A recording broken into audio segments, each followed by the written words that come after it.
अस्सलाम वालेकुम, welcome back to another video. इस वीडियो में मैं आपको इंस्टा के न्यू अपडेट के बारे में बताऊंगा। जी हाँ दोस्तों, इंस्टाग्राम के ऊपर एक न्यू अपडेट आया है। आज की इस वीडियो में वो अपडेट आपके साथ शेयर करने वाला हूँ, लेकिन उससे पहले चैनल पर न्यू है तो चैनल को लाजमी सब्सक्राइब कर दे। बात करते हैं अपडेट के बारे में, तो आप लोगों ने अपने प्रोफाइल पर आना है। जैसे ही क्लिक करते हैं तो आपको यहाँ पर एक नोटिफिकेशन मिलता है जिसमें लिखा है now you can hide view counts on your reels tab.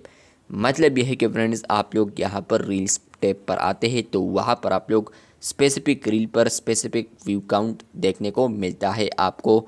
तो फ्रेंड्स, आप लोग अब उसको अगर हाइड करना चाहते हैं तो आप लोग फाइनली उसको हाइड भी कर सकते हैं। और इसके अलावा आप लोग नीचे देखते हैं तो you can hide view counts any time in settings. मतलब यह है कि फ्रेंड्स, आप लोग सेटिंग्स यहाँ पर एनी टाइम कर सकते हैं। तो आप लोगों ने क्लिक करना है हाइड व्यू काउंट पर। जैसे कि आप लोग इसी ऑप्शन पर क्लिक करेंगे आपको एक क्लोज मिलता है। तो आप लोगों ने अगर क्लोज कर लिया तो यहाँ पर आप लोग पैर हाइड नहीं कर सकते, क्योंकि अभी से ये सेटिंग्स अवेलेबल नहीं है इंस्टा सेटिंग्स के अंदर। मैंने इसको देखा है। तो आप लोगों ने क्लिक करना है हाइड ऑप्शन पर। जैसे कि क्लिक करेंगे तो आपको यहाँ पर एक और ऑप्शन मिलता है, जहाँ पर फ्रेंड्स बेसिकली आप लोग इसको टर्न ऑफ या टर्न ऑन कर सकते हैं। और नीचे अगर आप लोग देखते हैं तो आपको आता है हाइड व्यू काउंट्स। तो आप लोग यहाँ पर इसको टर्न ऑन कर सकते हैं।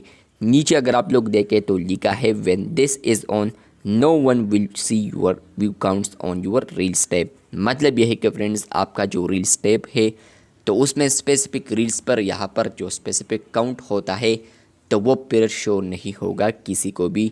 सिर्फ आपको शो होगा कि मेरे इस रील पर कितने व्यूज़ है। तो आप लोग हाइड कर सकते हैं अपने रील्स टैब के जो व्यूज़ है, तो उसको आप लोग हाइड कर सकते हैं।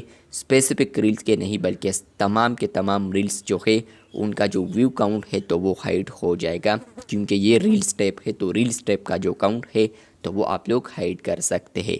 इसी तरह और अपडेट्स के लिए चैनल को सब्सक्राइब कर दे।